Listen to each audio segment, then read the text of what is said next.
What's up, everybody? Wayne Unger here once again.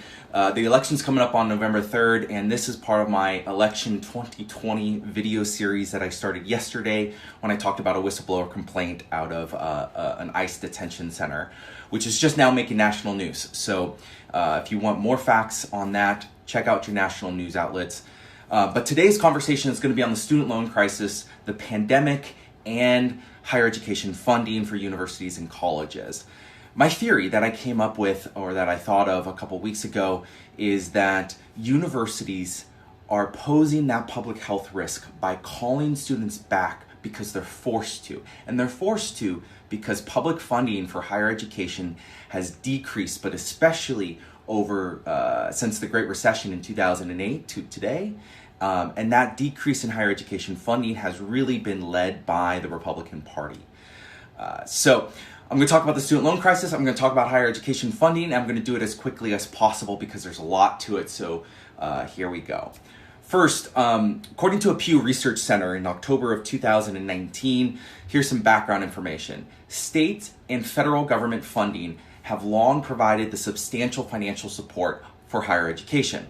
So let's go back to 1990, actually the year I was born. State per student funding was almost 140% more than the federal government funding levels. But since 2000, and even more pronounced since the Great Recession in 2008, state investment in higher education has decreased significantly.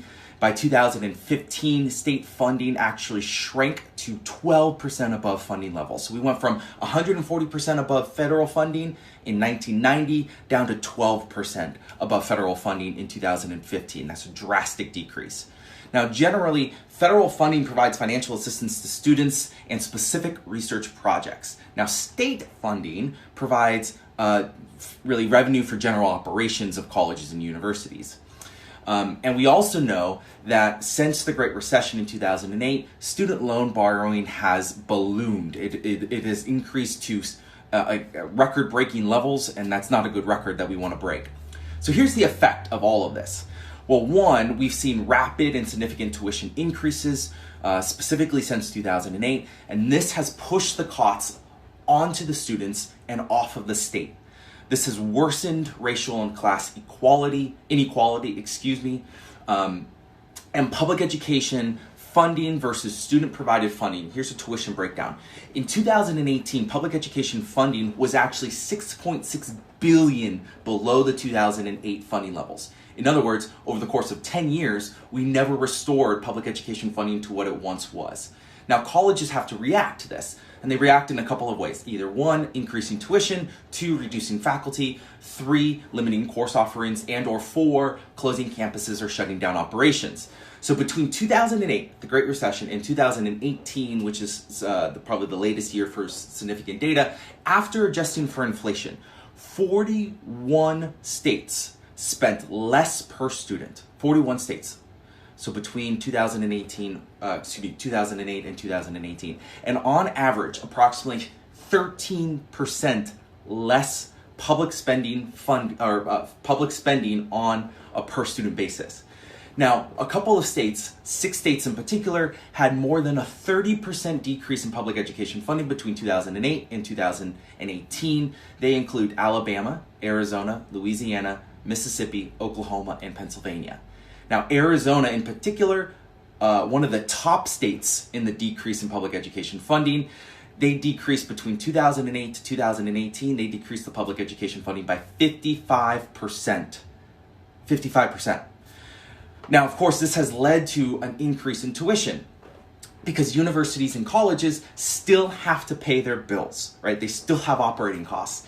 So this has increased tuition by 37% since 2008, and it's up 60 or more percent in the following states: Alabama, Arizona, California, Colorado, Florida, Georgia, and Hawaii. Holy crap.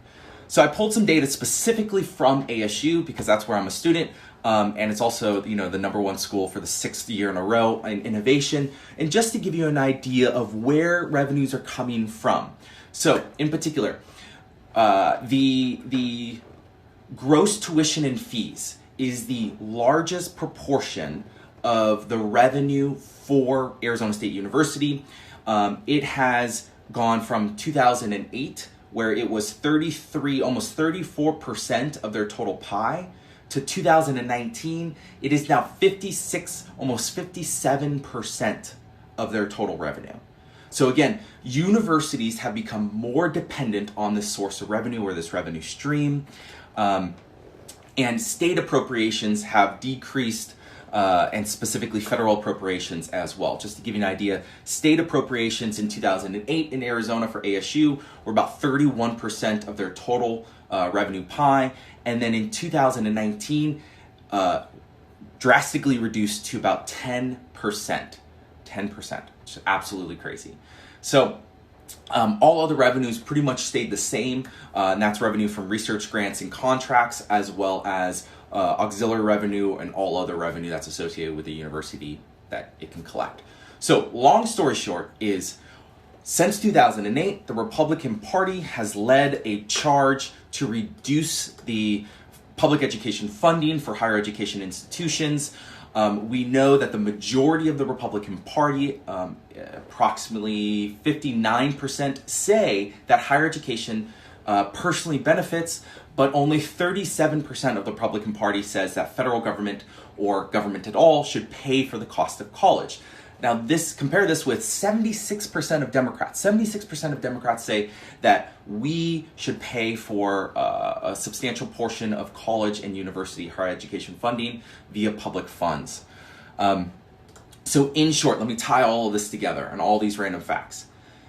Today, universities have to call back students because they need those tuition dollars, because they're reliant on it. Why are they reliant on it? Well, quite simply because public education funding has been decreased over the last decade or 2 decades even, and because the public education funding has decreased, universities have to rely on tuition. We see these trends since 2008 being even more pronounced than ever before.